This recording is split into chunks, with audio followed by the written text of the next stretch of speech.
สวัสดีครับท่านผู้ฟังพบกับรายการเกษตรเพื่อชีวิตสำหรับวันนี้เสนอเรื่องการประกอบการเกษตรในสถานการณ์วิกฤตตอนที่2ก่อนเข้าสู่รายการก็มีธรรมะมาฝากทุกท่านฟังจากหนังสือบทสวดมนต์แปลของวัดแพทย์ธรรมรามอำเภอเด่นชัยจังหวัดอุตรดิตถ์หัวข้อธรรมะวันนี้จะพูดถึงเรื่องการทำวัดสวดมนต์การศึกษาธรรมะในขณะทำวัดสวดมนต์ถ้ากระทำด้วยสติปัญญาตั้งใจเรียนรู้ไตร่ตรองตามเหตุผลแล้วนำไปปฏิบัติอย่างจริงจังย่อมเป็นบ่อเกิดแห่งการเปลี่ยนแปลงทางจิตใจจากจิตใจที่สกปรกไปสู่จิตใจที่สะอาดจากจิตใจที่มืดมัวไปสู่จิตใจที่สว่างและจากจิตใจที่เร่าร้อนไปสู่จิตใจที่สงบในที่สุดอันเป็นสภาวะจิตใจที่พ้นทุกข์ดังเช่นพระพุทธองค์ได้ทรงกระทำให้เราได้เห็นเป็นตัวอย่างแล้วการสวดมนต์ประกอบด้วยองค์ทั้ง3นั่นคือกายมีอาการสงบเรียบร้อยและสำรวมใจมีความเคารพนอบน้อมต่อคุณพระรัตนตรัยวาจาเป็นการกล่าวด้วยถ้อยคำสรรเสริญถึงพระพุทธคุณพระคุณอันประเสริฐในพระคุณทั้ง3พร้อมเป็นการขอเข้ามาในการผิดพลาดหากมีและกล่าวสักการะเทิดทูนสิ่งสูงยิ่งซึ่งเรียกได้ว่าเป็นการสร้างกุศลซึ่งเป็นมงคลอันสูงสุดทีเดียวการสวดมนต์วงเล็บคัดจากหนังสืออมตะธรรมสมเด็จโตพรหมรังสีควรสวดมนต์ให้มีเสียงดังพอสมควรย่อมก่อให้เกิดประโยชน์แก่จิตใจตนและประโยชน์แก่จิตอื่นที่ว่าประโยชน์แก่จิตใจตนคือเสียงในการสวดมนต์จะกลบเสียงภายนอกไม่ให้เข้ามากระทบจิตก็จะทำให้เกิดความสงบอยู่กับบทสวดมนต์นั้นๆทำให้เกิดสมาธิและปัญญาเข้ามาในจิตใจของผู้สวดที่ว่าประโยชน์แก่จิตอื่นคือผู้ใดได้ยินได้ฟังเสียงสวดมนต์จะพลอยได้เกิดความรู้เกิดปัญญามีจิตสงบลึกซึ้งซึ่งตามไปด้วยผู้สวดก็เกิดกุศลไปโดยการให้ทานโดยทางเสียงเหล่าพรหมเทพที่ชอบฟังเสียงในการสวดมนต์มีอยู่จำนวนมากก็จะมาชุมนุมฟังกันอย่างมากมายเมื่อมีเหล่าพรหมเทพเข้ามารอบตัวของผู้สวดอยู่เช่นนี้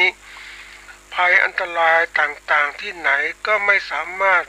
ก้ามกลายผู้สวดมนต์ได้ตลอดจนอาณาเขตและบริเวณบ้านของผู้สวดมนต์และย่อมมีเกาะแห่งพรหมเทพและเทวดาทั้งหลายคุ้มครองภัยอันตรายได้อย่างดีเยี่ยมอันนี้ว่าถึงเรื่องการสวดมนต์นะท่านผู้ฟังปกติคนสวดมนต์เนี่ยนะก็แน่นอนว่า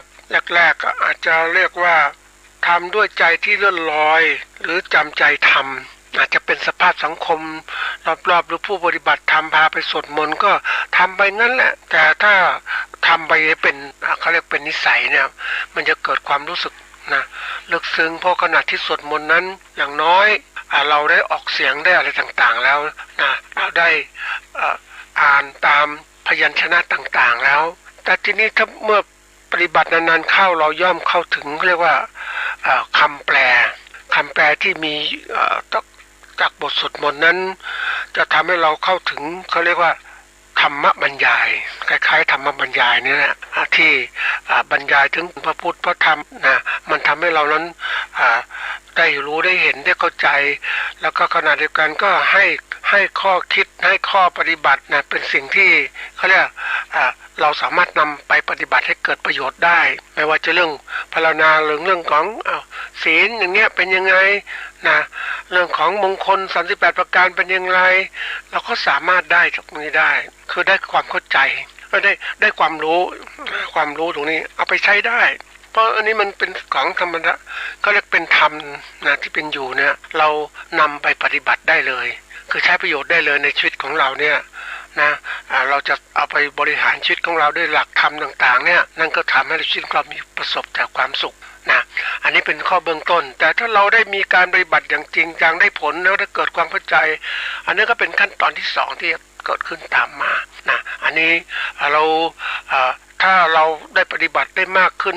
ตามคำสั่งสอนหรือตามบทสวดมนต์ที่มีอยู่นี่แหละนะก็เป็นคำสอนที่เกิดขึ้นเนี่ยเราย่อมได้รับผลคือปฏิเวทที่จะเกิดขึ้นนะอันนี้ก็เป็นความเขาเรียกว่าที่เกิดขึ้นนั่นเอง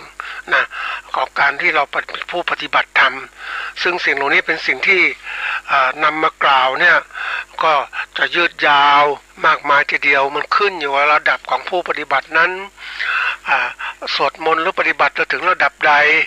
ก็จะมีความเข้าใจถึงละเอียดมากขึ้นนะอันนี้เป็นสิ่งที่เขาเรียกว่าอยากจะบอกกล่าวกับท่านผู้ฟังในฐานะที่เรามาพบพระพุทธศาสนาแล้วได้พบหลักธรรมคำสอนแล้วนะเราได้อ่านได้สวดได้มีความรู้ระดับหนึ่งอันนี้มันก็ให้ความสุขแล้ว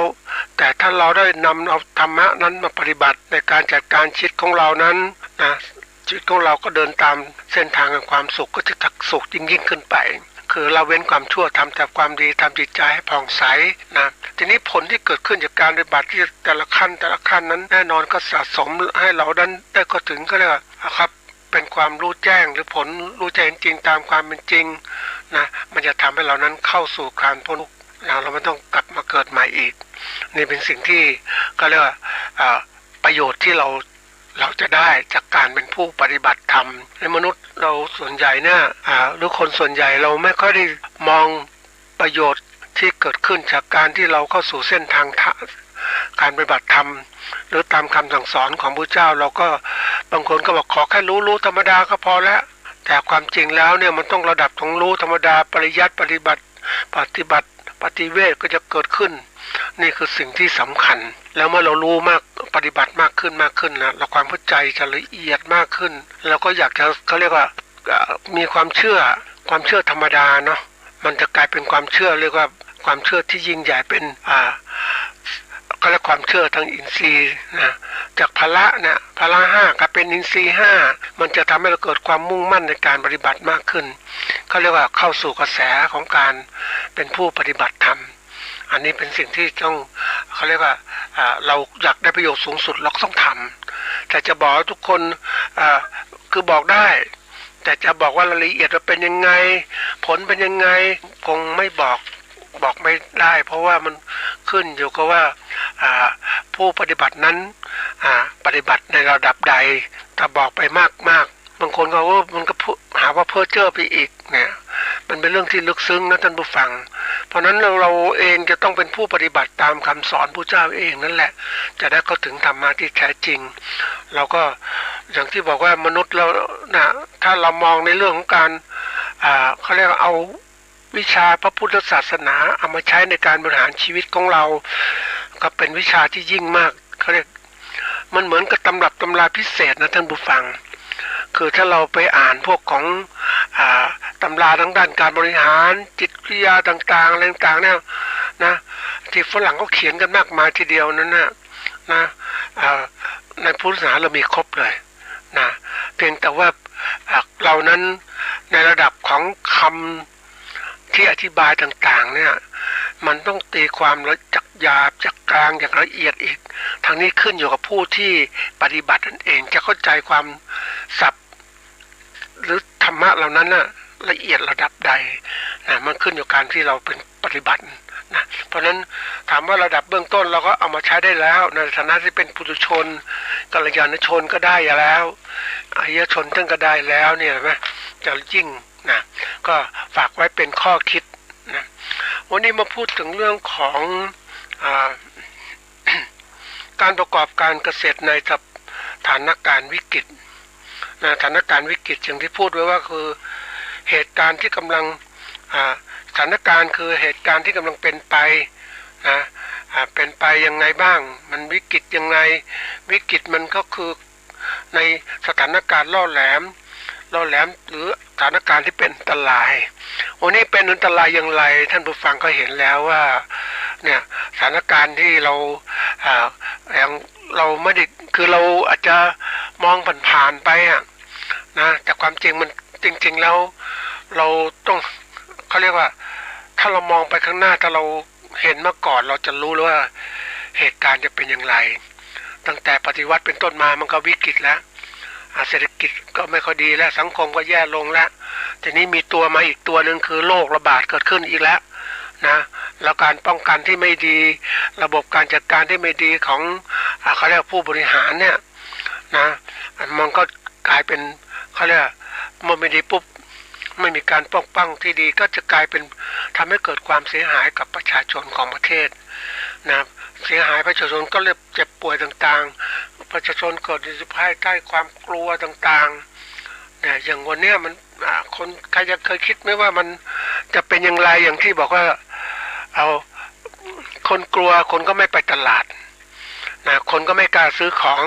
สินค้าสดๆอะไรต่างๆที่เกิดขึ้นกลัวสมัยสัมผัสกับโลกก็ซื้ออาหารแห้งอะไรตุนนั้นทีนี้เกษตรของเราท่านผู้ฟังก็คงรู้ว่าเกษตรคือการปลูกพืชและเลี้ยงสัตว์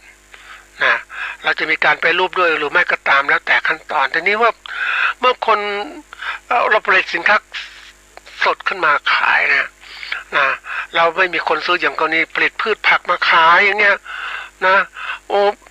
เห็นแล้วก็นั่งคิดนะว่าถ้าเขาจะขายไข่คนมันก็ไปซื้อท่านผู้ฟังนะเฉพาะผักเนี่ยถ้ามันไม่ซื้อเนี่ยเก็บสต็อกไว้ได้ไหมเข้าห้องเย็นก็ไม่ได้แล้วมันก็ต้องเสียก็ทิ้งอย่างเนี้ยนะนี่พวกเนื้อสัตว์เนี่ยเนื้อสัตว์ยังเข้าได้เนื้อหมูเนื้อไก่บางทีเข้าไปอยู่ห้องเย็นได้ปลาก็เข้าได้สมัยก่อนมันเข้าไม่ได้ทีนี้เข้าได้ทีนี้ว่าบางอย่างมันเข้ามาจนนานมันเข้าเลยมันต้องแช่เนี่ยแช่แข็งต่างๆนะมันไม่เหมือนนะรสชาติมันไม่เหมือนของสดนะเพราะนั้นเอาออกมาทำปรุงแต่งทีใครก็ไม่อยากกินบางคนทำไมต้องมีอาหารสำเร็จรูปท่านผู้ฟังนะที่เขามีพยายามทำกันทุกที่ในพวกของห้างต่างๆพวกที่ค้าขายผลิตผลอาหารการกินเนี่ยเขาต้องแปรรูปสินค้าที่ก่อนมันจะเสียให้เป็นสินค้าพร้อมกินเลยนะสินค้าพร้อมกินบางทีก็ปรุงเอาพวกของเนื้ออาหารพวกของเนื้อสัตว์เลือดต่างๆพืชต่างๆก่อนที่มันจะเสียก็มาปรุงเป็นอาหารพร้อมจะกินก็แช่แข็งไว้แต่แช่แข็งไว้ที่นี่มันถ้าแช่นานเกินไปก็ไม่ได้อีกนะออกมากินก็เว็บคือเข้าตู้นะตู้ไมโครเวฟขึ้นมาทำให้มันร้อนเพื่อที่จะได้เอาไปกินแต่นี้ถ้ามันเก็บไม่นานนะท่านผู้ฟังเราถามว่ารสชาติไม่ดีแล้วใครคนเนี่ยถ้ามันซื้อมาครั้งหนึ่งแล้วมันไม่ค่อยดีแล้วครั้งสองจะซื้อไม่ซื้อมันก็เกิดอะไรเกิดขึ้นก็เกิดความเสียหายต่อไปผู้พกก็ไม่กินละผู้พกก็ไปเลิกกินอะไรรู้ไหมกินอาหารสำเร็จรูปประเภทที่เรียกว่าไม่ใช่ปรุงแต่งพร้อมกินไม่ใช่เป็นอาหารที่แห้งพวกของมาม่ายำอะไรพวกนี้ที่กินไว้อย่างเงี้ยนะที่เขาจะซื้อไปเก็บไว้ที่บ้านนะอันนี้เป็นเรื่องที่ว่าน่ากลัวเพราะว่าสถานการณ์อย่างถ้าเราเคยผ่านวิกฤตต่างๆท่านผู้ฟังปกติเราก็มักจะยังไม่เห็นสถานการณ์ที่มันรุนแรงอย่างสถานการณ์สงครามการแย่งชิงพื้นที่ต่างๆเหล่านี้เราดูได้ในพื้นที่ประเทศข้างๆเคียงของเราเนี่ยเห็นไหมเกิดอพยพย้ายถิ่นต่างๆเนี่ยเพราะมันสงครามการลบราฆ่าฟันมันเกิดขึ้นเพราะฉะนั้นนี่คือวิกฤตทีนี้กรณีของที่วิกฤตเนี่ยเราพูดถึงรวบรวมหลายเหตุ แต่วันนี้เหตุที่มันมาเกิดขึ้นวิกฤตเรื่องของการอะไรเรื่องของโรคระบาดเนี่ยเป็นตัวหนึ่งละการบ้านการเมืองก็เป็นวิกฤตมันไม่มีทางออกเพราะว่าระบบก็เรียกว่าระบบการปกครองการบริหารจัดการการเมืองเราไม่ดีพอเนื่องจากการที่รัฐธรรมนูญนั้นไม่เป็นประชาธิปไตยอย่างเนี้ยมันไม่ให้ก็แล้วไม่ให้สิทธิ์ไม่ให้เสียงประชาชนนะและการเลือกตัวแทนของเขาไปทำงานนะอันนั้นมันคือกลายเป็นปัญหาของเขาเรียกของประเทศคือถ้าระบบมันไม่เป็นธรรมแล้วถามว่าระบบ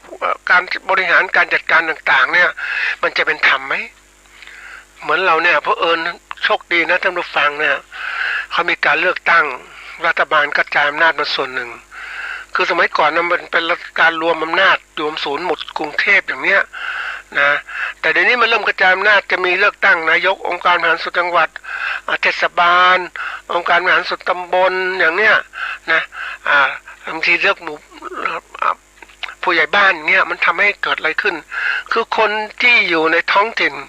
เขาสมัครเป็นตัวแทนในการเข้ามาทำงานเขาก็ต้องทำงานเพื่อคนในสังคมในหมู่บ้านของเขาอย่างเนี้ยมันเพิ่มมาเจอเทศบาลเนาะเทศบาลนี้เขาได้รู้จักกับผู้ที่จะเป็นนายกนะเขายอมตัวเองมาสมัครเพื่อทำงานให้กับสังคมของเขาเพราะว่าเขาต้องการที่จะเป็นตัวแทนมาทำงานแล้วเขาได้เป็นนายกด้วยได้เพราะนั้นเขาเลยสร้างงานสร้างผลงานสร้างนะเห็นเราบอกโอ้โหเฮ้ยทำไมมันถนนยังไม่ทันพูเลยซ่อมแล้วทำทุกอย่างเร็วมากเลยในสมัยก่อนเวลาที่เราเห็นไม่ว่าแหมกว่าจะถนนหนทางจะซ่อมเนี่ยต้องทำเป็นปีๆทำเรื่องรอไว้เนี่ยแล้วงบประมาณก็จะไม่มีมาไม่มีก็ไม่ซ่อมนะแต่นี่ไม่ใช่มันอยู่ในใกล้พื้นที่นะมันกระจาย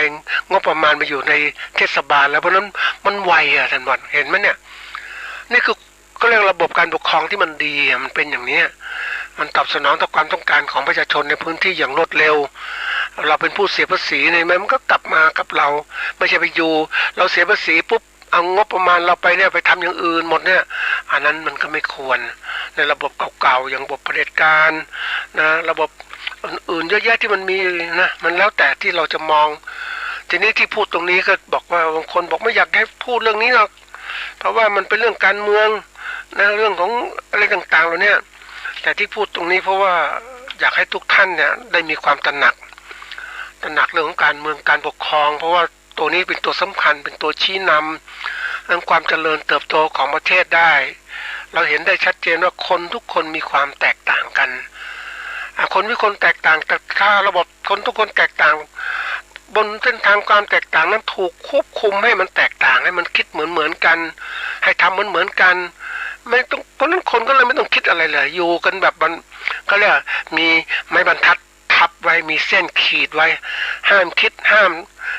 ก็เรียกห้ามกระทำเกินขอบเขตนี้ให้คิดแค่นี้ให้ทำแค่นี้คิดแค่นี้เพราะนั้นมันก็เลยมีความแตกต่างเมื่อมีความคิดที่แตกต่างเกิดขึ้นมันก็ไม่มีการสร้างสรรค์ความรู้ใหม่ๆที่เกิดขึ้นเพราะนั้นไม่มีความรู้ใหม่เกิดขึ้นก็เลยมีการกระทำสิ่งที่เป็นความรู้ใหม่เกิดขึ้นเพราะนั้นสังคมก็จะไม่เจริญเลยเห็นได้ชัดเจนไอ้คนที่มีก็เลยอิสระเสรีในการคิดในการทำต่างๆนะตัวอย่างเช่นในพวกของMicrosoft อย่างเนี้ยที่มันคิดโปรแกรมต่างๆที่เกิดขึ้นมันเหมือนอย่างสำเร็จการศึกษาสูงๆมันก็คิดมันทำมันอยากทำอะไรก็ได้เพราะโลกของประชาธิปไตยมันเป็นอย่างนั้นมันถูกฝึกให้คนรู้จักมีเขาเรียกสิทธิเสรีภาพมีการแสดงออกเลยกับทำตัวเองอยากทำแล้วก็ทำอิสระตรงนี้เป็นตัวสำคัญมันทำให้คนคิดเรื่องอะไรที่มันมีความคิดที่สร้างสรรค์มีความคิดที่อยากจะเป็นนู่นเป็นนี่มันออกนอกกรอบท่านผู้ฟังคนเรานั้นถ้าถูกฝึกให้มีความคิดออกนอกกรอบบ้างเนี่ยมันดีนะคิดนอกกรอบบ้างมันจะรู้ว่ามันด้านไหนมันเหมาะสมยังไงไม่ใช่คิดให้คนคิดที่เหมือนอยู่ในกรอบอยู่ในกรอบนั้นมันเหมือนกับคนที่ถูกครอบงำทางความคิดเนี่ยนะ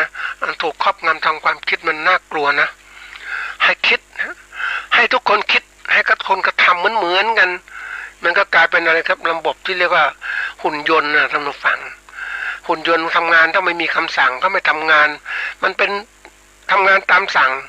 แล้วนี่มนุษย์เนี่ยมันถูกฝึกมาเนี่ยจะให้เป็นหุ่นยนต์อย่างเดียวไม่ได้มนุษย์ก็คือมนุษย์ที่ต้องมีความคิดอ่านเป็นของตนเองแล้วก็ทำให้เกิดความคิดที่เขาจะมีความคิดที่แตกต่างกันขึ้นก็ต้องยอมรับความคิดของเขาแต่ความคิดเหล่านั้นน่ะจะต้องไม่สร้างความเดือดร้อนกับคนอื่นความคิดเหล่านั้นจะต้องไปทางที่ถูกต้องเป็นทางธรรมชาตินะก็เรียกทางธรรมนี่แหละความเป็นอยู่เป็นจริงกับความเป็นไปอย่างนี้มันจะเกิดขึ้นอย่างไรนี่คือตัวสำคัญนะเราให้คนรู้จักคิดเนี่ยมันจะทำให้คนเหล่านั้นเนี่ยมีโอกาสในการแสดงออกต่างๆเมื่อคนแสดงออกท่านผู้ฟังมีเครื่องคิดออกปุ๊บเนี่ย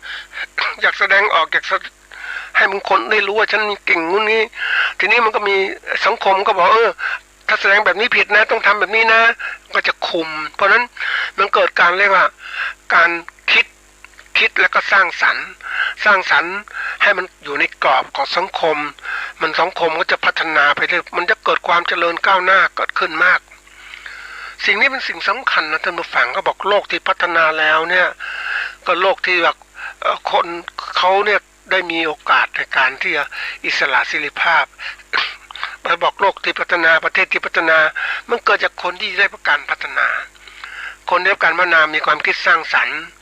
นะในการคิดในการทำต่างๆเหมือนกับเราเห็นคนที่ประเทศมันเจริญนะประเทศอย่างอเมริกาแคนาดาญี่ปุ่นอย่างนี้ที่เขาเจริญเนี่ยเขาบอกว่าคนเนี่ยนะต้องมีการศึกษาไม่ว่าหญิงหรือชายเนี่ยเขาสนับสนุนการศึกษาให้คนมีการศึกษาเรียนรู้โลกกว้างขึ้นแต่บางประเทศนั้นโหที่มันได้ดูหนังภาพยนตร์นั้นเรื่องนี้เขาถูกครอบงำมาท่านผู้ฟังไม่ต้องมีการศึกษานะคนที่มีการศึกษาก็ต้องผู้ชายเท่านั้นที่ต้องเข้าสู่ผู้หญิงไม่ต้องเรียนผู้หญิงเป็นแม่บ้านไม่ต้องทำอะไรมากมายเอาคิดแค่นั้นอันนี้คือการมันเหมือนกับมันไม่ให้เกียรติไม่ได้สร้างสรรค์ให้คนมีคุณภาพเพราะนั้นไม่ว่าหญิงหรือชายก็ตามให้เขามีโอกาสการศึกษาแล้วก็เขาจะไปทำงานต่างๆที่เขาคิดอย่างวันนี้นะได้ไปดูYouTube ท่านผู้ฟังคงมีโอกาสไปดู YouTube ก็ต้องดูนะไม่ใช่ไปดูละครนะท่านผู้ฟังวันนี้มันดูอะไรก็เวลาดูอะไรเนี่ยท่านมันเป็นสิ่งที่ต้องคิดนะดูแล้วเนี่ยจะดูอะไรได้อะไรคิดอะไรมันมีประโยชน์ไหมเหมือนทีวีบางช่องเนี่ยโคตรแสดงละครอะไรก็ไม่มันไม่ได้สาระเลยเหมือนดูทั้งเวลา1 ชั่วโมงได้เก็บความรู้ได้เท่าไหร่แต่ไปดู YouTube บางตอนนะ10 นาทีเองเนี่ย5 นาทีโหมันเก่งอย่างไปดูตัวอย่างนะขอพูดถึงตัวอย่างเนี่ยนะอย่างไปดูมีผู้หญิงคนหนึ่งเนี่ยเขาพัฒนานะตัวเองยังไงบ้างจนกระทั่งกลายเป็นผู้ที่ร่ำรวยอันดับต้นของประเทศไทยจากคนไม่มีอะไรจะมีความจากการที่เขาสนใจอ่านหนังสือลงมือทำงานคิดให้การต้องการศึกษาจบปริญญาตรีแล้วไม่พอไปทำงานแล้วเนี่ยยังมาเรียนตอนเวลาค่ำมาเรียนอะไรเรียนวิชาบริหารธุรกิจเรียนไม่พอปุ๊บเนี่ยแล้วก็เขาทำงานด้วยนะทำงานด้วยเรียนด้วยเนี่ยมันโอ้โหมันเขาเรียกอะไรมันเกิดความเป็นเขารู้จักเครือข่ายแล้วเขาเข้าใจเรื่องการเล่นหุ้นเป็นยังไงหุ้นมันเป็นยังไงต้องทำยังไงมันทำให้คนมันโหมันเขาเรียกเก่งยอมรับเก่งนะแล้วเมื่อจังหวะดีๆปุ๊บเนี่ยเขาจะซื้อหุ้นจะลงทุนต่างๆเขามองไปข้างหน้าคือคนเคยฝึกแล้วท่านผู้ฟังฝึกในการลงทุนฝึกในการคิดจะลงทุนอะไรก็ตามนั้นมีผลตอบแทนไหมเนี่ยผลตอบแทนเป็นไงบ้างระยะสั้นระยะกลางระยะยาวได้ผลตอบแทนดีไหมทำให้คนรู้จักคิดการไกลยังไปเจอคนรุ่นใหม่นะท่านผู้ฟังยอมรับว่ามันจะถ้าต่อไปไม่มีความแตกต่างกันขึ้นนะคือคนรุ่นใหม่พวกเด็กจบมาบางครั้งเนี่ยท่านผู้ฟังเขากลุ่มคนพวกนี้บางทีเขาทำงานส่วนตัวเขามีงานอย่างพวกขายของขายอะไรเงี้ยนะเขาก็ค้าขายนะค้าขายพวกของสินค้าแฟชั่นต่างๆก็ค้าขายแต่ส่วนหนึ่งเขาก็มานั่งเล่นหุ้นซื้อมาขายไปมีตลาดหุ้นเดี๋ยวนี้แต่ก่อนก็ต้องไปเฝ้าเนาะที่บอร์ดกระดานดูหุ้นมันขึ้นยังไงเลยเดี๋ยวนี้ก็ดูเองแล้วก็เล่นบางตัวไหนขายซื้อมาขายไปถ้ามีกำไรขายนะขายแล้วซื้อมาอย่างเนี้ย มันก็เกิดการที่ว่าทำให้คนรู้สึกคิดในการลงทุนมันทำให้คนลงทุนพวกนี้คิดลงทุนปุ๊บมันก็ทำการกระตือรือร้นนั่นแหละกระตือรือร้นว่าจะเป็นยังไงมันจะต้องจะหุ้นไหนจะดีไม่ดีอนาคตข้างหน้าเป็นยังไงเหมือนตัวอย่างเนี่ยคนอย่างที่เขาลงทุนตอนช่วงวิกฤตโควิดนะเกิดขึ้นวิกฤตต่างๆปุ๊บนะนักลงทุนรายใหญ่เนี่ยที่เขาเป็นซื้อหุ้นสายการบินปุ๊บนะเขาขายหมดเลยนะเขาขายหมดขายทิ้งเลยมันขนาดนั้นทำไมเขาไวเขาคิดขนาดนั้นก็เขารู้ว่าเหตุการณ์ข้างหน้าคนจะไม่ค่อยเดินทางใช่ไหมจังหวะที่เขารู้ล่วงหน้าจะมีเรื่องนี้เกิดขึ้นก็ขายก่อนทีนี้คนไม่รู้ก็ไปซื้อไปส่วนคนเขาตัวเองรู้เนี่ยเขาขายเขาก็ได้กำไรก็ได้เงินไว้ก่อนเอาไปลงทุนอื่นก่อนคนที่รู้ช้าปรับตัวช้าจะลำบากมากเลยเหมือนตรงนี้เกษตรกรเราบางคนเนี่ยไม่ค่อยรู้สถานการณ์ของวิกฤตของโลกที่เกิดขึ้นเพราะฉะนั้นเราลงทุนทำการเกษตรไปลงทุนไปเอาที่ไหนได้จะขายสินค้าเกษตรออกมาปุ๊บไม่มีคนซื้อแล้ววิกฤตมันเกิดขึ้นแล้วเนี่ยเห็นไหมนี่คือตัวสำคัญทีเดียวเพราะเราไม่ได้ถูกฝึกให้คิดเราถูกกรอบของอะไรสังคมที่มันเป็นอยู่อย่างนี้มันสังคมเรียกว่ามันสังคมอยู่อย่างสงบเงียบท่านผู้ฟังไม่รู้จะพูดยังไงสังคมสงบเงียบอย่าพูดมากเงียบเงียบไว้ดีกว่าสังคมก็เชื่อฟังผู้มีอำนาจสมัยก่อนผู้มีอำนาจไม่ต้องพูดอะไรทั้งสิ้นให้คนอยู่อย่างเนี้ยดีแล้วนะมันพูดมากรู้มากอะไรมันวุ่นวายทำไงไม่ให้คนไม่รู้มากไม่ให้รู้เรื่องราวต่างๆไม่ต้องรู้มันไม่ต้องรู้ปุ๊บก็เลยคนก็เลยไม่ได้ใส่ใจความรู้เหมือนโรคเนี่ยมันจะเกิดระบาดก็ขึ้นคนก็ไม่ได้ใส่ใจตอนแรกๆก็คิดว่าโรคหวัดธรรมดาอย่างกลุ่มของนักการเมืองบางคนก็บอกธรรมดาเนี่ยแล้วก็เชื่อไปหมดแต่ถ้าเราศึกษาจริงมันธรรมดาก็ได้ไม่ธรรมดาก็ได้มันขึ้นอยู่การกลายพันธุ์ของเชื้อไวรัสมันกลายพันธุ์ได้ง่ายมันรวดเร็วแล้วแต่มันจะติดยังไงแต่นี้จะทำไงมัน หมดตัวนี้ไป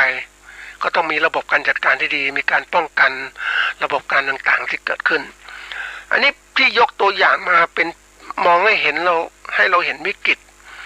คนเรานั้นมันถูกฝึกทำให้อยู่อย่างธรรมดา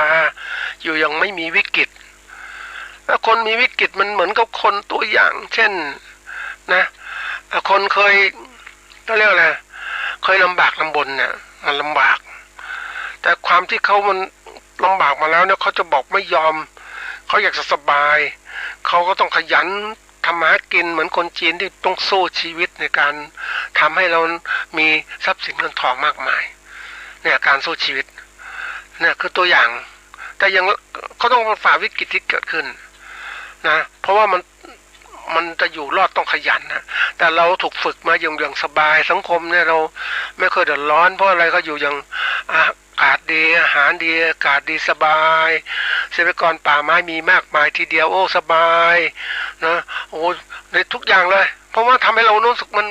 ไม่ต้องรีบไปทำไมบางคนบอกไม่ต้องทำมากินอะไรมากมายเพราะเราก็มีนามีพื้นที่แล้วอะไรแล้ว อยู่อย่างนี้ไปสบายๆไม่มีพอเพียงแล้วไม่ต้องไปทำมากินมากมายอยู่อย่างเงี้ยเราลืมไปว่าเฮ้ยโลกนี้มันไม่ใช่อย่างนั้นแล้วถ้าเราคิดมันลึกนะท่านผู้ฟังวันนี้ต่างประเทศเขาสามารถที่มาลงทุนในประเทศเรามาใครเอามีก้อนเงินมาก้อนหนึ่งมาลงทุนทำโรงงานอุตสาหกรรมหรือมาทำที่ทำอะไรต่างๆเหล่านี้เดี๋ยวนี้เขาลงทุนบางคนที่เขาเข้ามามีเงินก็รู้นี่ว่าประเทศไทยเป็นประเทศสบายอาหารการกินถูกเขาก็มาลงทุนอาจจะซื้อคอนโดซื้ออะไรต่างๆเริ่มมาทำเป็นบริษัทแล้วก็จัดการสร้างเพื่อที่ให้คนในประเทศเขาที่อยู่อย่างลำบากมาอยู่ที่นี่มาอยู่ประเทศไทยเป็นเขาเอาคนแก่ๆมาจากประเทศเขามาอยู่ที่นี่ดูแลมันถูกกว่าได้อยู่ประเทศเขานะเห็นไหมนี่คือตัวอย่างเนี่ยแล้วยิ่งจะมีการที่ว่าอะไรต่างๆหรือลงทุนเป็นนิคมอุตสาหกรรมต่างๆมันก็เหมือนกับเราคล้ายๆกับว่าจริงอยู่ว่าเราเป็นเจ้าของพื้นที่แต่ว่าให้เขามาลงทุนทำการอุตสาหกรรมนะแล้วเขาก็ร่ำรวยได้กำไรไปแต่สิ่งที่ ไปเสียไปนั้นคืออะไรรู้ไหมก็คือความเสื่อมโทรมของสิ่งแวดล้อมต่างๆที่เกิดขึ้นมีใครเคยมองไหมเรื่องเหล่านี้ว่ามันเป็นยังไงอย่างวันนี้ประเทศไทยจะเป็นอะไรอะถามจริงบางคนว่าก็เป็นเกษตรกรรมเป็นครัวของโลกไงมีนู่นมีนี่โฆษณาเต็มที่แล้วอันนี้คือวางไว้นะถ้าเป็นเกษตรกรรมต้องเป็นเกษตรกรรมจริงๆอุตสาหกรรมเกษตรต้องเป็นอุตสาหกรรมเกษตรจริงๆอันนี้ไม่ใช่มันก็บอกเอามาเป็นเงี้ยมีนิคมอุตสาหกรรมสร้างโรงรถยนต์สร้างโน่นสร้างนี่ขึ้นมาสร้างไปเขาเรียกอุตสาหกรรมไฟฟ้าอุตสาหกรรมสิ่งทอต่างๆมันเป็นอะไรต่างๆแล้วเนี่ยเพราะอะไรมันก็แน่นอนว่าไอ้สิ่งเหล่านี้มันก็เหลืองเขาเรียกอะไรนะมันแย่งชิงทรัพยากรกันทรัพยากรเกษตรต้องเป็นอีกแบบนี้ไม่ใช่เป็นแบบนี้มันปนเปื้อนอ่ะมันข้ามค่ายกันนะอุตสาหกรรมกับอุตสาหกรรมเสียอุตสาหกรรมเรื่องของรถยนต์อิเล็กทรอนิกส์มีขนเสียตรงโรงงานต่างๆก็ต้องดูแลอย่างญี่ปุ่นเป็นตัวอย่างนะท่านเห็นผู้ฟังจะไปเห็นดูสิเห็นไหมเขาพัฒนาประเทศเพราะว่าเขาเห็นว่าในฐานะที่เขาพื้นที่เกษตรมันน้อยในการที่จัดการต่างๆจะทำไงให้มันเกิดรายได้จากที่จะทำอย่างให้กับประเทศก็ต้องทำเป็นอุตสาหกรรมผลิตเครื่องใช้ไฟฟ้าผลิตนู่นนี่อะไรต่างๆที่มันมูลค่ามากๆอ่ะนะแล้วก็มันก็เราเห็นนะผลเสียก็คือในสิ่งแวดล้อมต่างๆเสียหายไหมเสียแต่นี้เขาก็รู้เขาเริ่มมาอพยพย้ายอุตสาหกรรมมาอยู่ประเทศไทยซึ่งประเทศไทยเป็นเกษตรกรรมที่ไหนได้มันไปวันนี้น้ำเสียท่านผู้ฟังก็คงรู้มันไม่ค่อยมีคนพูดนะมันเป็นวิกฤตแล้วท่านผู้ฟังเอาตัวอย่างเช่นของน้ำไม่ขาเนี่ยแหละง่ายๆเนี่ยแหละนะอันนี้เราก็อยากจะเป็น คือเราอยากจะหารายได้เนาะรายได้จากเขาเรียกอะไรให้มากที่สุดอะเร็วที่สุดคือการท่องเที่ยวเราก็สร้างบ้านสร้างโรงแรมสร้างต่างๆท่องเที่ยวมีต่างๆเราก็เพราะนั้นก็ตั้งโรงแรมในที่แบบบนพื้นที่ที่เหมาะเป็นที่อยู่ต่างๆเนี่ยทีนี้แน่นอนว่าสิ่งเหล่านี้อะไรเกิดขึ้นเมื่อคนมาอยู่มากคนต่างประเทศมามากปุ๊บแน่นอนง่ายๆเห็นชัดเจนของเสียจากชุมชนน้ำเสียชุมชนมันจะไปไหนมันก็ไหลลงแม่น้ำปิงแล้วถามบำบัดน้ำเสียมีไหมมียังไงนะเราบอกว่าบางคนบอกไม่เห็นเน่าเลยมันหมักนานมันหมักนานถ้าอยากรู้ตอนดูไปฝนตกสิเราจะเห็นน้ำคลำจะออกมาจากการหมักมันก็ปล่อยน้ำลงใต้ดินลงไปแล้วค่อยซึมไปแต่ว่าค่อยๆซึมไปทีนี้ฝนตกมาก็พาทีนึงแต่สิ่งเหล่านี้บางคนบอกน้ำยังไม่เน่าเลยไม่เห็นมันเน่าเลยแต่เราดูเขามีการเขาเรียกว่าวัดระดับออกซิเจนในน้ำก็จะรู้นี่มันไม่ใช่แล้วแต่ก่อนน้ำในเรามีปลาต่างๆว่ายอย่างเต็มที่เดี๋ยวนี้ไม่มีปลาเพราะอะไรออกซิเจนไม่มีแล้วมันเน่าแบคทีเรียจุลินทรีย์มันมากมายทีเดียวเราเห็นได้ในท่านผู้ฟังตัวอย่างเมืองที่มันเป็นชัดเจนอย่างนี้คือกรุงเทพนั่นแหละคลองต่างๆคลององอ่างคลองพดุงกรุงเกษมคลองแสนแสบเข้าไปนะมันเป็นอะไรที่แบบมันคลองแสนแสบนะเป็นคลองที่แบบมันน้ำจากภาคตะวันออกไหลนะจากภูเขาต่างๆจากนครนายกไหลไปนู่นนี่ลงผ่านกรุงเทพเพราะนั้นเป็นที่เดินทางต่างๆน้ำดีมากปลารู้ดีในสมัยประมาณเกือบ50 ปีก่อนน้ำมันมีปลาไหลขึ้นมาตามน้ำต่างๆเดี๋ยวนี้ไม่นะท่านผู้ฟังกลายเป็นน้ำที่เรียกว่า น้ำคำไปหมดแล้วไม่มีปลาแต่คลองเหล่านี้ถูกใช้เป็นการ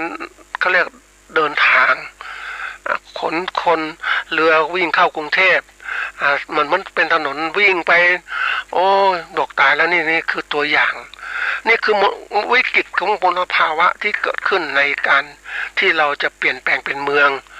นะความเป็นเมืองมันแน่นอนมันมีนี่เราเองเนี่ยเราก็จะคือคล้ายกับว่าเรามุ่งกับความเจริญแต่ไม่ได้มองถึงผลเสียเกิดขึ้นแต่บางประเทศเขาจะเริ่มที่จะต้องมีการควบคุมน้ำเสียต่างๆมีโรงระบายน้ำเสียต่างๆก่อนจะปล่อยไปลงทะเล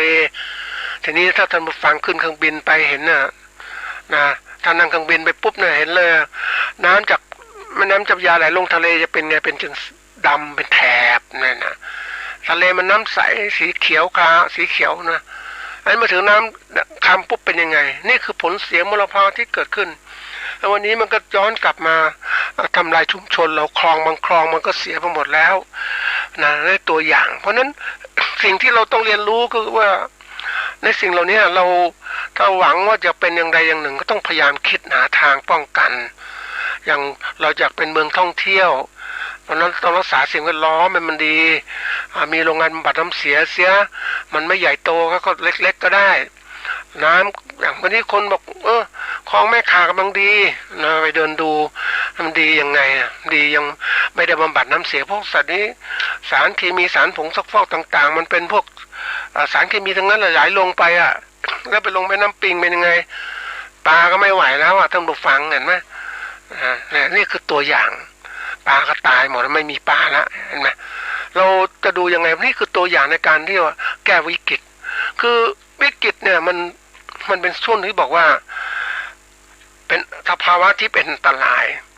แต่คนบอกว่าไม่เห็นอันตรายเกิดขึ้นแล้วไม่เห็นผลมันจะให้เห็นอันตรายต้องมีผลนี่เด่นชัดขึ้นมานะบางคนบอกถ้าคนที่เขาเก่งนะท่านผู้ฟังเขาไม่ต้องรอให้เห็นผลหรอกเขามักมีตัวชี้บางตัวเขาจะบอกได้ว่าเนี่ยมันเริ่มเสียหายแล้วถ้าเกินจากจุดนี้ไปเนี่ยอันตรายจะเกิดขึ้นเขาเรียกว่ามีตัวชี้วัดมันตัวชี้บอกว่ามันจะเกิดอะไรขึ้นข้างหน้าเขาไปสมมติเราอยากจะรู้น้ำเสียใช่ไหมเขาก็วัดเนี่ยอันที่หนึ่งก็ดูออกซิเจนนี่หน่อยในน้ำเป็นยังไงนะดูแล้วว่าวัดระดับออกซิเจนนะอันที่มาก็คือวัดของ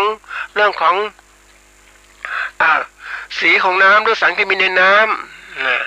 อันถัดมาตัววัดง่ายที่สุดคือดูสิ่งมีชีวิตในน้ำมีไหมเราดูสิ่งมีชีวิตในน้ำจะบอกนะท่านผู้ฟังว่ามันมองไปปุ๊บเนี่ยถ้าน้ำดีปลาจะขึ้นมาอะไรต่างๆสนุกสนานมันว่ายมีพืชต่างๆเติบโตดีนะมันจะมีแบบตัวชี้ไว้เลยมันเห็นชัดเจนเดี๋ยวนี้มันดูสิแต่บางคนบอกว่ายังไม่เห็นชัดเจนต้องชัดเจนที่มันเสียจริงๆก็ต้องวิกฤตคืออันตรายจริงๆเลยน้ำอันตรายคือว่ามันต้องอะไรคือมีเอาขาไปแย่เลื่อนน้ำไปล้างหน้าเอาน้ำมาล้างหน้าปุ๊บเนี่ยคันไปหมดอย่างเนี้ยเขาบอกอย่างนี้คือวิกฤตจริงๆนี่คือวิกฤตที่มันเป็นวิกฤตมันร้ายแรงกว่าวิกฤตไปแล้ววิกฤตเบื้องต้นก็ตัวชี้ว่าถ้าเรามีตัววัดสารเคมีในน้ำก็จะเริ่มรู้แล้วนะเป็นยังไงนะเราจะมีตัวชี้วัดเป็นเดี๋ยวนี้มันมีตัวชี้วัดทั้งเรื่องของสิ่งแวดล้อมต่างๆเราสามารถวัดได้ทั้งเคมีต่างๆที่เกิดขึ้นชี้ได้หมดเลยอันนี้เรื่องของสิ่งแวดล้อมเราสามารถดูได้จากสิ่งนี้บนเรื่องของเศรษฐกิจสังคมการเมืองก็มีตัวชี้อีกเยอะแยะเลยง่ายๆไม่ต้องไปดูลึกซึ้งแล้วมันต้องไม่ต้องรอให้เกิดวิกฤตนะท่านผู้ฟังอย่างตัวอย่างเช่นง่ายๆเนี่ยเราสภาวะสังคมมันเป็นยังไงเอาตัวชี้นะตัวชี้เนี่ยดูได้นอนว่าเอาสังคมไทยเป็นสังคมมีความสุขไหมนะมันแตกต่างจากเดิมๆนะก่อนเนี่ยเราอยู่อย่างสบายๆเดี๋ยวนี้สังคมไทยเป็นไงนะเราแย่งกันมากินต่างๆไม่พอภาวะเดือดร้อนสังคมเกิดการเรียกว่าอย่าล้างเกิดขึ้นกันมากมายทีเดียวลูกหลานเกิดกันซิงเกิลมอมซิงเกิลแดดต่างๆที่เกิดขึ้นมหาศาลมันตัวชี้จึงเกิดขึ้นจริงๆแล้วทุกคนก็ทนไม่ได้มันก็แตกแยกกันครอบครัวไม่มีความสุขอันนี้ก็ตัวชี้แหละแต่คนบอกว่ายังไม่ถึงรุนแรงยังไม่ต้องใส่ใจมันก็น่าคิดอย่างนั้นมันก็ทั้งหมดวิกฤตมันจะดูได้ตรงไหนคือการให้ความสำคัญที่เกิดขึ้นมันทำให้เราตื่นตัวซิก่อนไม่ใช่รอให้มันเกิดปัญหาแล้วเนี่ยมาแก้มันไม่ทันแล้ววันนี้ทำไมเราต้องพูดตรงนี้ เพราะว่าเราให้เกิดความเข้าใจได้ก่อนวิกฤตเนี่ยมันขึ้นอยู่เราให้ความสำคัญทีนี้สถานการณ์การประกอบการเกษตรเราเป็นวิกฤตมาตั้งแต่ช่วงนั้นมาแล้วนะวันนี้จะวิกฤตไงถ้าเราทำเกษตรต่อไปขาดทุนอีกและหนี้สินพอกพูนมหาศาลทีเดียวเราอยากรู้ตรงนี้ได้ยังไงก็ท่านผู้ฟังก็สามารถไปติดตามตัวชี้วัดบางตัวจะดูกับเขาเรียกว่าของธนาคารธกส.ก็ได้ภาวะหนี้สินของเกษตรกรเป็นอย่างไรมันเพิ่มขึ้นทุกปีใช่ไหม หนี้สินมันพอกพูนมหาศาลยังไงนะผลกำไรเกิดขึ้นการเกษตรมันน้อยลงมันไม่เหมือนเดิมเพราะฉะนั้นไม่เหมือนเดิมเพราะอะไรมันระบบของการจัดการเกษตรหรือประกอบการเกษตรมันเปลี่ยนไปหมดแล้วมันจะไวขึ้นเพราะนั่นโลกของเรียกว่ามันไม่เหมือนเดิมมันเกษตรสมัยก่อนอย่างที่บอกว่าเกษตรของเราเนี่ยอยู่สถานะที่เรียกว่าเกษตรธรรมชาตินะการเคลื่อนย้ายพื้นที่เกษตรไปยังที่ใหม่ๆแล้วแต่เราจะไปที่ไหนป่าไม้อย่างนี้เดี๋ยวนี้มันเกษตรอยู่กับที่เกษตรอยู่ที่แบบเป็นพิถีพิถันไม่พอมันต้องมีระบบอะไรที่ทันสมัยเข้าไปใช้เขาเรียกว่านวัตกรรมการเกษตรเข้าไปใช้มันถึงจะทันสมัย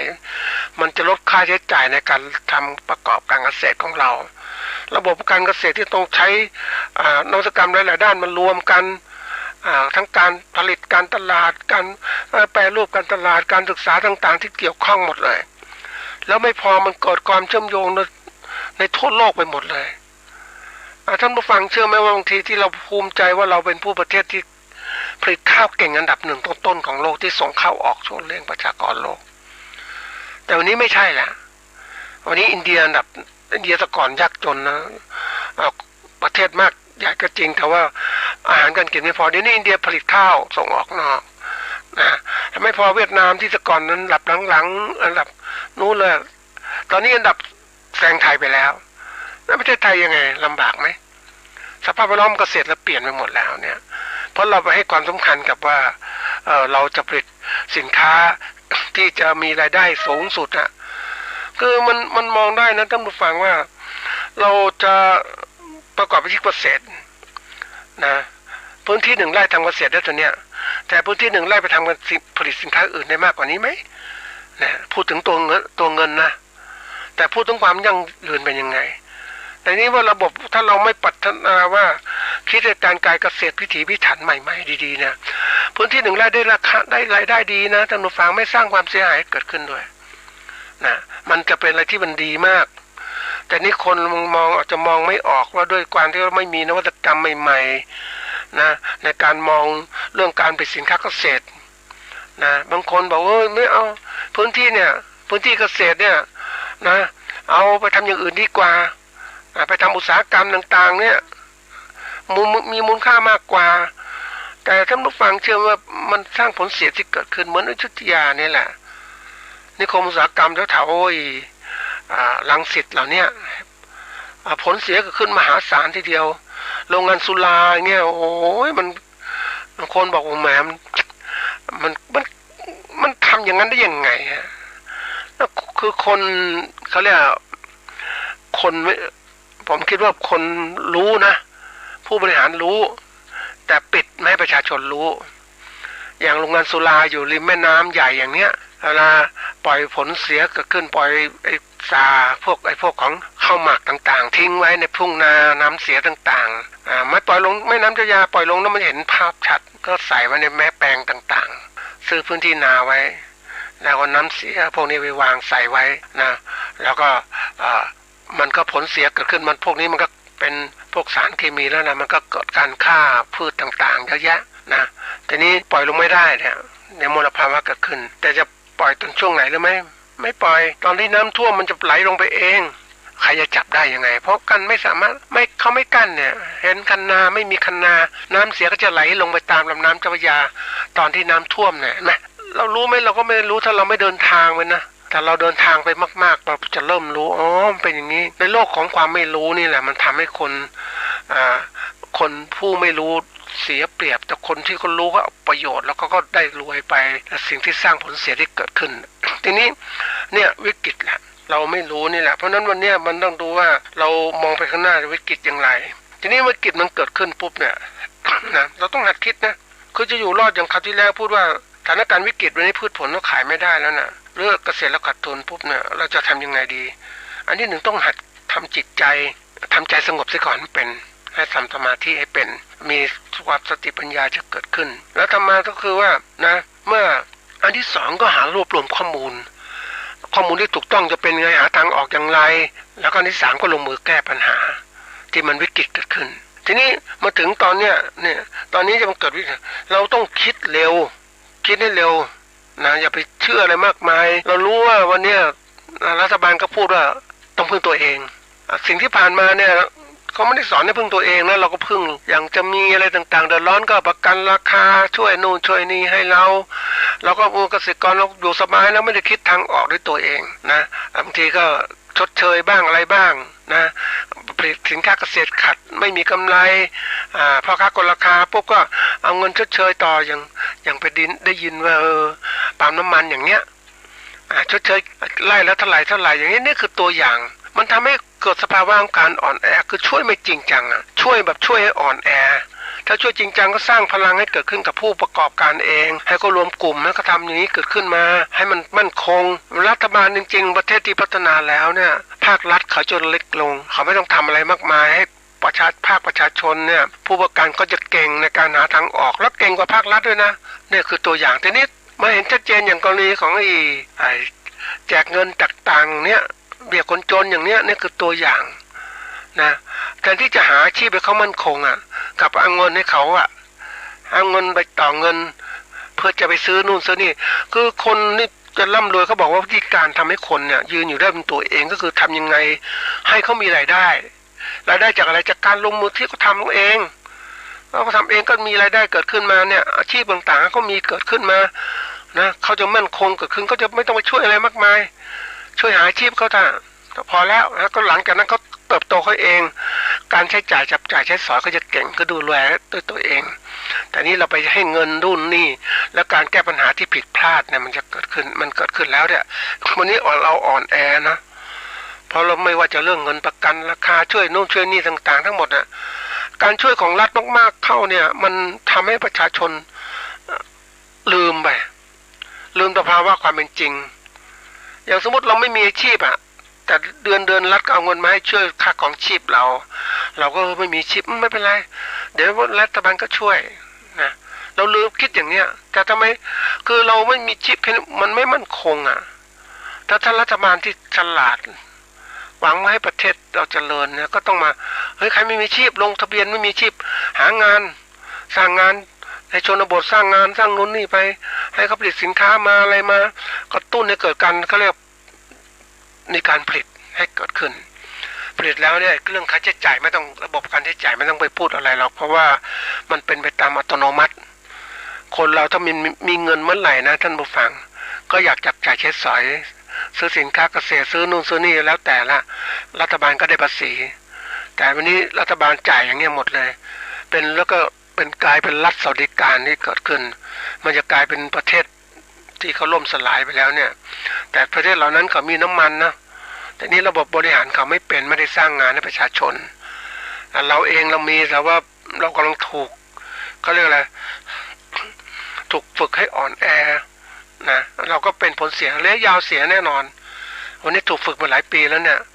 เราจะเสียแล้วนะเพราะนั้นวันนี้เราต้องคิดเร็วแล้วทำเร็วแล้วดูด้วยผลที่เกิดขึ้นหลักการทำของเราเนี่ยทำยังไงเราถึงจะอยู่รอดอยู่ทำที่ถูกและเหมาะสมวันนี้ถ้าพูดถึงสินค้าเกษตรเราขายไม่ได้นะทำยังไงดีเราก็ต้องคิดผลิตน้อยลงผลิตสินค้าตัวอื่นมาแทนไหมสินค้าเกษตรตัวอื่นมาแทนไหมอย่างที่คราวที่แล้วได้พูดถึงเกษตรกรเนี่ยเขารู้เลยว่าลำไยที่เขาปลูกเนี่ยมีปัญหามันระบบตลาดไม่ค่อยดีเนื่องจากระบบตลาดมันถูกพ่อค้าที่เขาฉลาดเนี่ยเขาเล่นเกมกับลำไยแล้วในพวกการจัดการของภาครัฐเราก็ไม่ค่อยเข้มแข็งพอนะบางคนก็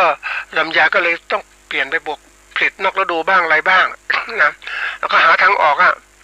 เพราะลำไยจริงๆท่านผู้ฟังถ้าระบบผลิตที่ดีนะมีตลาดที่เหมาะสมที่ผมว่าคิดว่าส่งต่างประเทศเหลือเฟือเลยคือหมายความว่ารายได้ดีมากว่างั้นมันเป็นถ้าแปรรูปไปเป็นนะออกมาแล้วก็ไม่เสียหายต่างๆเกษตรกรผู้ปลูกจะร่ำรวยทีนี้เราเองถูกมันเหมือนกับระบบงานของรัฐมันทำมันก็เรียกมันความสร้างความปั่นป่วนที่เกิดขึ้นเกษตรกรบางคนก็จะโค่นลำไยทิ้งปลูกพืชอื่นบ้างอะไรบ้างแต่มันมีเกษตรกรที่เขาไม่ทำอย่างนั้นเขาก็รู้ว่าถ้าลำไยปลูกพืชโมโนครอปลำไยอย่างเดียวอาจจะมีปัญหาเขาก็ปลูกอะไรเกิดขึ้นปลูกอะไรแซมขึ้นไปปลูกขนุน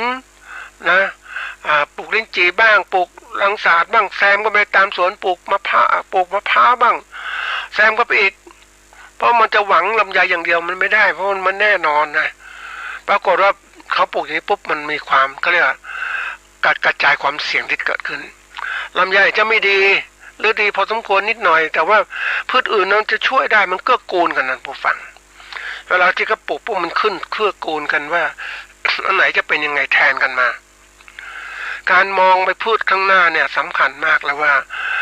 ถ้าความไวของเกษตรกรที่เขามองไปข้างหน้าว่าข้างหน้าเนี่ยอนาคตเนี่ยอันไหนจะมีราคาพืชผลเกษตรตัวไหนมีราคาเขาจะปลูกตัวนั้นเนี่ยแต่นี้คนที่มองไม่เป็นมันก็เกษตรกรมองไม่เป็นพวกก็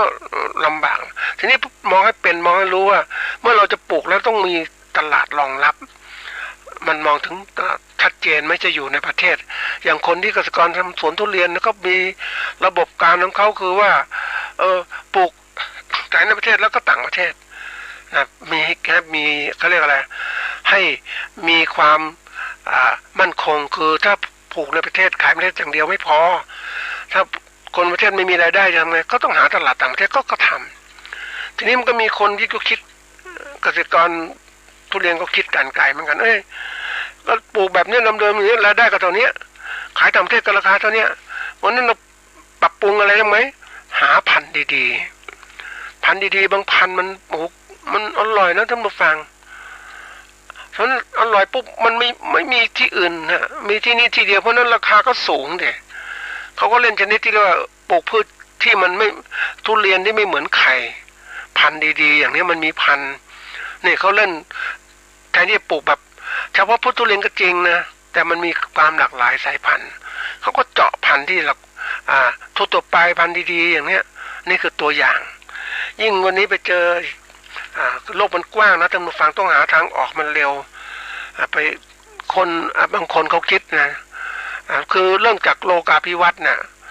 โลกมันใกล้กันมากเลยมันเดินทางเร็วมากอะไรต่างๆนะพืชผลบางตัวเนี่ยก็สามารถเอาเข้ามาได้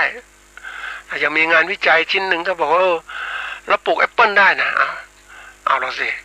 ตอนนี้เราเริ่มเพราะว่าเราได้นำเข้าแอปเปิลจากจีนมหาศาลทีเดียวทำยังไงดีเพราะนั้นถ้าเราปลูกที่ประเทศไทยแน่นอนราคาต้องถูกเพราะว่าเราไม่มีค่าขนใช้จ่ายในการขนแอปเปิลมานี่ตัวอย่างนะแล้วระบบประเทศจีนก็ต้องรู้อยู่ว่ามันก็มีระบบของข้อมูลต่างๆนะเราก็จะทุ่มตลาดเขามีกลไกในการแต่ว่าถ้าพูดถึงแล้วเนี่ยถ้ามันประเทศมันเจริญแล้วเนี่ยจีนเจริญค่าเงินก็สูงค่าแรงงานก็สูงขึ้นนั่นเพราะนี้ประเทศไทยที่หาปลูกแอปเปิลเนี่ยมันเป็นยังไงมันก็มีโอกาสใช่ไหมเนี่ยไปเห็นระบบที่มันพัฒนาที่เขาคิดคือคนเนี่ยมันมองเห็นวิกฤตไงวิกฤตเนี่ยมันเป็นโอกาสถ้าคนมองออกนะวิกฤตโหเรียกว่าต่อที่เป็นสภาวะอันตรายเนี่ยนะคนจะต้องตัดสินใจละตัดสินใจจะผิดก็ผิดไปเลยทีนี้มันคนมาตัดใจถูกก็เป็นโอกาสดีในการอยู่รอด อย่างตัวอย่างเช่นนะไปเห็นของอย่างที่เกษตรกรญี่ปุ่นอย่างเนี้ยนะคือเขาเห็นมะม่วงของไทยนะแหมมันดีมากๆเลยนะมันอร่อยรสชาติดีแล้วอยู่ในเขตร้อนเนี่ยมันทำไงวันนั้นเขาคิดถ้านำมะม่วงเข้าไปในประเทศของเขาเนี่ยค่าใช้จ่ายมันก็แพงนะราคามะม่วงก็สูงนะราคามันสูงอยู่แล้วน่ะคนก็อยากกินทีนี้เขาคิดงั้นปลูกในเนอร์เซอรี่ดีกว่านะทำจริงๆนะลงเรือนเลยท่านผู้ฟังปลูกมะม่วงน้ำดอกไม้เนี่ยโอ้นะต้นไม่ต้องสูงนะเตี้ยพอตัดได้สบายๆนะแล้วก็ปรับอุณหภูมิให้มันอยู่ดีมันจะเริ่มโตดีมากแล้วท่านผู้ฟังแล้วก็ศึกษาเรื่องดินต่างๆเนี่ยแน่นอนเมื่อมันไม่ใหญ่มะม่วงไม่ใหญ่นะจำนวนต้นต่อพื้นที่มันมากใช่ไหมเพราะว่ามันต้นไม่ใหญ่มันกระจายการเก็บก็ง่ายต้นเตี้ยๆเห็นไหมไม่ต้องสูงสมัยก่อนเราปลูกมะม่วงทันทีแล้วท่านผู้ฟังเวลาจะเก็บก็ปีนข้างบนหรือตะก้อไปสอยอย่างเนี้ยมันก็เขาเรียกว่าค่าใช้จ่ายสูงแล้วมันตกลงมาบ้างอะไรบ้างแต่นี่มันใกล้ๆเก็บเดินเก็บมาสบายดูไหนมันแล้วราคาก็ดีขายก็เป็นขายคู่ ขายแข่งกับมะม่วงของเราอ่ะที่นำเข้าไปอย่างเนี้ยอันนั้นเขาก็ถูกกว่าใช่ไหมแล้วออกมาในช่วงที่ว่ามันไม่ตรงกับที่ของเราปลูกอ่ะใช่ไหมเขาก็สามารถแย่งตลาดไปได้อ่ะนี่ตัวอย่างนี่ความคิดที่เขาเรียกหาเอาวิกฤตที่มันปลูกไม่ได้ให้ปลูกได้เป็นทางออกนั้นการนำพันธุ์ต่างๆเนี่ยมันก็เกิดขึ้นเราเองเนี่ยเหมือนกันสภาวะวิกฤตทางการเกษตรเหล่านี้เราต้องเตรียมการศึกษาไว้หาทางออกไว้นะว่าแก้ไขอย่างไรการที่เรานั้นอย่าคิดเสมออย่าคิดไปว่าโลกนั้นมันทุกอย่างมันเขาเรียกว่ามันนิ่งอยู่กับที่นะเขาเรียก static เนี่ยนะที่มันคงที่ตลอดเวลามันไม่ใช่โลกนี้มันเปลี่ยนแปลงมันอยู่ในเรียกภาษาอังกฤษว่า dynamic เนี่ยคือมันเปลี่ยนแปลงตลอดเวลาเต็มไปด้วยสภาพของการเปลี่ยนแปลงอยู่เสมอและวันนี้การเปลี่ยนแปลงมันเร็วมากท่านผู้ฟังต้องคิดนะก่อนเราก็คิดว่าธรรมดานี่มันแปลงเร็วเนื่องจากว่าทำไมถึงเร็วเนื่องจากว่าการที่เรามีวิทยาศาสตร์เทคโนโลยีต่างๆเนี่ยมันทำให้เรานั้นเปลี่ยนแปลงเร็วอย่างตัวอย่างเนี่ยญี่ปุ่นเนี่ยสมัยก่อนก็ถ้าไม่มีระบบของการเนี่ยขนส่งที่ดีอะไรต่างๆมันรู้ดีปุ๊บเนี่ยเขาจะปลูกมะม่วงของเราได้ไหมปลูกไม่ได้มันก็จะนำพันธุ์ข้าวหวานนู่นกว่านี้มันช้าเดี๋ยวมันไวปุ๊บก็สามารถหาวิชาการต่างๆดีไม่ดีผู้ประกอบการเขาก็เดินทางมาประเทศไทยศึกษาพันธุ์ต่างๆศึกษาทุเรียนศึกษากล้วยหอมศึกษาพืชไม้ผลมังคุดต่างๆหาวิธีการดูแลปลูกยังไงดีๆเนี่ยเอาไปลงประเทศเขาอย่างมังคุดแต่ก่อนในดังนั่งเราเนี่ยอันนี้ไปอยู่ในออสเตรเลียบ้างอะไรบ้างเนี่ยไปที่ต่างๆที่มันกว้างนะนั่นก็น่าไปนะสมมติออสเตรเลียเนี่ยสมมติไปอยู่ที่นั่นนะไหมสภาพแวดล้อมหาที่เหมาะมันก็อยู่ได้แล้วพื้นที่มันกว้างขวางคนมันน้อยแล้วปลูกมาขายแข่งประเทศไทยไหมนั่นก็น่าขายได้เพราะว่าอะไรรู้ไหมคือที่นู่นพื้นที่มันถูกจัดการต่างๆได้ง่ายนะมันเป็นดินแดนใหม่ท่านผู้ฟังอะไรอย่างประเทศไทยดินแดนเก่าศัตรูก็มากอะไรก็มากมาศัตรูพืชมากปุ๊บมันดูแลจัดการยากเห็นไหมนี่คือการต้องคิดแต่มันไวคิดไวทำไวเนี่ยมันจะทำให้เราเห็นผลได้ชัดเจนคือเราต้องรู้ว่าโลกมันเปลี่ยนนี่แหละการที่เรารู้ว่าโลกมันเปลี่ยนปุ๊บมันทำให้เราต้องรีบกระตือรือร้นในการปรับตัวไม่ใช่ว่าอยู่ยังนิ่งใช่นะมันเราไม่เตรียมการต่างๆไว้นะอนาคตจะสำคัญนะท่านผู้ฟังว่าโลกในยุคหน้าเนี่ยมันเร็วการเปลี่ยนแปลงเร็วการประกอบการเกษตรก็เปลี่ยนแปลงเร็วเพราะนั้นคนที่ไม่เปลี่ยนแปลงก็เลิกจะเลิกประกอบอาชีพเกษตรได้แล้วเราไม่เรียกอาชีพเกษตรนะเราแค่เป็นผู้ที่ปลูกพืชไว้กินเองเลี้ยงสัตว์ไว้กินเองจะไปขายแข่งได้ไหมสมมติเรามีไก่อย่างเงี้ยนะถามว่าวันนี้จะเลี้ยงไก่ไข่ไม่ขายมันขายไม่ได้แล้วท่านผู้ฟังเพราะว่าระบบไอ้ที่ผลิตเป็นอาชีพของเขาเนี่ยผลิตไก่อุตสาหกรรมอย่างเนี้ยผลิตไข่อย่างเงี้ยต้นทุนมันถูกกว่าใช่ไหมเพราะฉะนั้นมันแย่งชิงหมดแล้วเห็นไหมเนี่ยคือเราต้องเรียนรู้การปรับตัวจะเลี้ยงจะทำอะไรต้องคิดแหละอย่างที่บอกว่าเราต้องคิดถึงวิกฤตมันจะเกิดขึ้นแต่เราการคิดวิกฤตขึ้นมาทำให้เรากระตือรือร้นในการปรับตัวเราไม่ใช่อยู่นิ่งๆเฉยๆสังคมไทยเป็นสังคมที่แบบพูดตรงๆนะเราถูกฝึกให้อยู่สบายๆไม่ต้องแย่งชิงกันต่างๆทีนี้วันนี้มันไม่ใช่แล้วท่านผู้ฟังเพราะว่ามันคนต่างชาติเข้ามาอยู่ในประเทศไทยขนาดไหนแล้วเขามาแย่งชิงทำอะไรต่างๆค้าขายแข่งกับคนไทยพื้นเมืองเราทำยังไงเห็นไหมเราอยากรู้เรื่องนี้จริงไหมล่ะไปดูได้เลยท่านผู้ฟังไปดูในพื้นที่ตลาดบางที่เลยคนต่างประเทศเข้ามาอยู่แล้วทำการเกษตรทำการค้าขายสินค้าแย่งกับคนไทยครับสวัสดีครับที่จบไปแล้วนั้นเป็นรายการเกษตรเพื่อชีวิตดำเนินรายการโดยอาจารย์พิชัยคงพิทักษ์